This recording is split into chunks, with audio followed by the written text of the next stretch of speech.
Hello champions, कैसे हैं आप सब। नए साल में नई शुरुआत करते हैं और सबसे पहले हम लोग बात करते हैं कर्नाट डायनेस्टी की, क्योंकि अभी चर्चा में आ चुका है हमारा कर्नाट डायनेस्टी। आपको पता है ये बिहार से रिलेटेड टॉपिक है और इसके बारे में हम लोग पूरा जानकारी लेंगे अभी कि कर्नाट डायनेस्टी से रिलेटेड क्या क्या फैक्ट है और करंट में अभी क्या हुआ है। दरअसल एक चीज़ ये जानिए कि कर्नाट डायनेस्टी 30 दिनों के बाद फिर से चर्चा में आया है। कारण ये है कि लगभग 21 दिनों से खुदाई चल रही है सिमरौनगढ़ में। ये सिमरौनगढ़ क्या है उसको भी देखेंगे। और सिमरौनगढ़ में खुदाई के बाद जो चीज़ें वहाँ से मिली है उसके अंदर कुछ गोल्ड के आभूषण भी हैं, उसके कारण ये फिर से दोबारा चर्चा में आ गया। अब हम लोग इसके इतिहास को भी देखेंगे और कहाँ क्या है उसको भी जानने की कोशिश करेंगे। सबसे पहले अगर हम फैक्ट को देखें तो कर्नाट वंश को अलग अलग तरीके से लिखा जाता है। तो कर्नाट डायनेस्टी की बात करें तो कर्नाट डायनेस्टी को सिमराव डायनेस्टी वंश भी कहते हैं, देव वंश भी कहा जाता है। और ये 1097 यानी 1097 ईस्वी में, यानी ईस्वी का मतलब एडी, बीसी नहीं, एडी में इसको स्थापित किया गया था। कर्नाट डायनेस्टी को मिथिला के एरिया में इसको स्थापित किया गया था। इसकी राजधानी जो थी वो 12 जिला, ठीक है, डिस्ट्रिक्ट क्या है 12, और सिरमौनगढ़ या उसको सिमरावगढ़ भी कहते हैं। तो नाम में अंतर है, उसको ध्यान रखिएगा। सिरमौनगढ़ या सिमरावगढ़ भी कहा जाता है। तो ऐसा नहीं कि किसी एक को लेकर चलेंगे कि दूसरा गलत है। इसके बाद इस वंश के जो संस्थापक हैं वो नान्यदेव हैं, इनके बारे में भी जानेंगे। और नान्यदेव के बेटा होते हैं गंगदेव। कहा जाता है कि कर्नाट डायनेस्टी, चूंकि कर्नाट डायनेस्टी कुछ समय तक स्टेबल था, तो मिथिला का अलग अलग तरीके से कल्चरल आप देख लो या मतलब सोशियो स्ट्रक्चर के अंदर की अगर हम बात करें तो इन सब में काफ़ी ज़्यादा तरक्की हुई और इसी कारण इसको मिथिला का स्वर्ण युग कहा जाता है, कर्नाट डायनेस्टी के फेज को। कर्नाट डायनेस्टी के बॉर्डर की अगर हम बात करें तो सबसे पहले इस क्लिप को आप देख लीजिए, उसके बाद बॉर्डर की बात करेंगे। इस क्लिप को अगर आप देखोगे तो इंडिया और नेपाल के बीच में ये कर्नाट डायनेस्टी फैला हुआ था। ये जो कर्नाट डायनेस्टी है वो मिथिला का क्षेत्र है ना पूरा, तो मिथिला का जो क्षेत्र था वो इंडिया और नेपाल दोनों है। जैसे सीता जी का जन्म जनकपुर में हुआ है, आज वो मिथिला में है, आज वो नेपाल में है। तो इसका एरिया इंडिया और नेपाल दोनों है।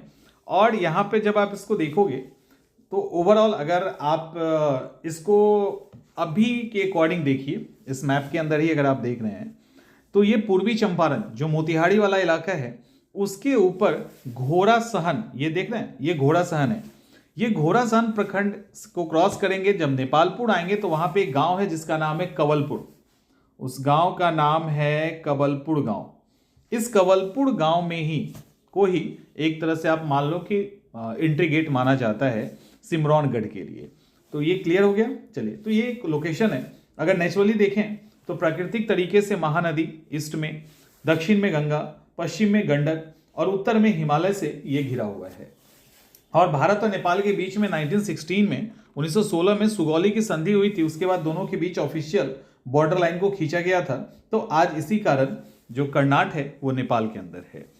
अब यहाँ पे जो नान्यदेव थे, नान्यदेव के साथ कहानी क्या है कि नान्यदेव जो थे वो चालुक्य राजा विक्रमादित्य षष्ठम यानी विक्रमादित्य 6 के समय उन्होंने भारत और नेपाल, जो उस समय तिरहुत के नाम से जाना जाता था या मिथिला के नाम से जाना जाता था, उस पर इन्होंने चढ़ाई की थी, उस पर वर्चस्व स्थापित किया और उन्होंने एक कर्नाट डायनेस्टी की स्थापना की। तो ये फैक्ट है। अब हुआ क्या था कि जब कर्नाट डायनेस्टी चल रहा, माने कर्नाट डायनेस्टी तो एक मजबूती के साथ लंबे समय तक रहा, इसने पाल के सत्ता को कहीं ना कहीं सीमित किया था। अब इसी टाइम में बख्तियार खिलजी का भी अटैक होता है। जब बख्तियार खिलजी अटैक करता है उस समय जो शासक थे वो थे नरसिंह देव। नरसिंह देव एक समझदार शासक थे। तो नरसिंह देव ने बख्तियार खिलजी को पहले ही पैसे वैसे दे दिए कि लो भाई पैसा पकड़ो और हमारे तरफ नहीं आओ। बख्तियार खिलजी को भी पैसा चाहिए था, वो वहां से हट गया। इसके अलावा भी बंगाल का जो शासक था उससे बचने के लिए नरसिंह देव ने तुर्की जो देश है टर्की, उसकी मदद ली थी। यहाँ दो ही शासक है जो सबसे ज्यादा चर्चा में है। एक का नाम तो नान्यदेव है जिसने फाउंड किया था इसको, जो फाउंडर हैं कर्नाट डायनेस्टी के। दूसरा नाम है हरि सिंह। हरि सिंह का नाम इंपॉर्टेंट है। हरि सिंह के टाइम में बंगाल और बिहार पे गयासुद्दीन तुगलक ने अटैक किया था। हरि सिंह को ध्यान रखिएगा, गयासुद्दीन तुगलक ने अटैक किया था, उसको उन्होंने जीत भी लिया था। मोहम्मद बिन तुगलक की भी एक कहानी है वहाँ पे, तो उसमें अभी नहीं जाता है हम लोग। तो उन्होंने क्या किया था, तो इसके कारण हरि सिंह को यहाँ से भाग के नेपाल जाना पड़ गया था। राइट, हरि सिंह को नेपाल जाना पड़ गया था और नेपाल में जाके उन्होंने फिर सत्ता की स्थापना की, उसकी भी बात हम करेंगे। और एक और फैक्ट है, वो फैक्ट ये है कि उत्तर और पूर्वी मध्य बिहार में कर्नाट डायनेस्टी 1325 तक चला, क्योंकि 1325 में अटैक हुआ था गयासुद्दीन तुगलक का, जो अटैक कंटिन्यू चला था 24-25 के बीच में।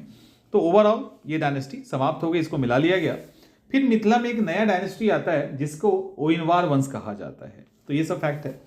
यहाँ पे कुछ तथ्य जो हरि सिंह के साथ जुड़ा हुआ है उसको पहले देखते हैं। एक चीज ये ध्यान देख लीजिए कि तुलजा भवानी कुल देवी हैं किसकी, कर्नाट डायनेस्टी के, और इनका जो पूजा है वो हरि सिंह के द्वारा स्टार्ट करवाया गया था। गंगदेव के द्वारा मधुबनी जो बिहार में है, यानी इंडिया में है, इंडिया के बिहार में है, वहाँ एक जगह है अंधरा ठाड़ी एक फेमस जगह है मधुबनी में, किसी से पूछेंगे तो बता देगा। वहाँ पे विशालगढ़ बनवाया गया था राजा गंगदेव के द्वारा। तो हरि सिंह इस डायनेस्टी के अंतिम रूलर थे और इन्होंने सोशली समाज के लेवल पे बहुत सारे चेंजेस किए। मिथिला ब्राह्मणों का 4 कैटेगरी बनाया, रजिस्ट्रार का एक अलग क्लास बना दिया, यानी पंजी व्यवस्था उन्होंने स्टार्ट की, तेलुज देवी का पूजा उन्होंने स्टार्ट किया। तो ओवरऑल मिथिला के जो समाज हैं उसको एक अलग रंग देने की कोशिश की और उसमें ये सफल भी हुए। मूर्ति कला की बात करें तो वहां पे कुछ आप स्टैचू अभी देखेंगे। ये जो स्टैचू आप देख रहे हैं, तो ये स्टैचू कर्नाट डायनेस्टी की है। और इसकी खासियत क्या है कर्नाट डायनेस्टी की, इसके ऊपर जो लिटरेचर लिखा हुआ है वो मतलब वो एक तरह से उस समय जो लैंग्वेज का यूज किया गया है वो पाल भाषा से अलग है। ठीक है, वो जो चीज है वो पाल भाषा से अलग है, यानी पाल से उसको अलग करता है। और इस तरह अंधरा ठाड़ी यानी तिरहुत के आसपास इस तरह की मूर्तियां मिली है जिसमें सूर्य, विष्णु, गणेश, उमा महेश्वर ऐसे करके कई सारे देवी देवता हैं। तो ये एक्चुअली जो पाल का इन्फ्लुएंस दिखाया जाता है कर्नाट के टाइम में, उसको ये रोकता है, उसको ये काउंटर करता है कि नहीं ऐसा नहीं है, क्योंकि जो मूर्तियां मिली है उसका जो आर्किटेक्चर है वो भी उस समय के कर्नाट डायनेस्टी से मैच करता है। और इसके साथ ही जो लैंग्वेज यूज किया गया है वो भी पाल की भाषा से अलग है। तो ये यहाँ इंपॉर्टेंट है। और कुछ जो लेटेस्ट अपडेट है वो यही है कि अभी लगातार खुदाई चल रही है नेपाल के सिमरौनगढ़ में, और उसमें मिथिला राज का जो भी उस समय का स्वर्णिम इतिहास है वो बाहर आया है। बहुत कुछ वहाँ पे मिला है, देवी देवताओं की मूर्तियों के अलावा कौड़ी, मिट्टी के बर्तन, जले हुए चावल, सोने के आभूषण आदि मिला है। तो अब इसको सहेज करके इंडिया और नेपाल के रिश्ते में इस जो कल्चरल प्लेस है, या आप एक कनेक्टिंग प्लेस कह सकते हैं, उस प्लेस को सहेजने की और इससे जो दोनों देशों के बीच में दोस्ती है उसको मजबूत करने की बात फिर से की जा रही है। तो ये कहानी है कर्नाट डायनेस्टी और सिमराव वंश की।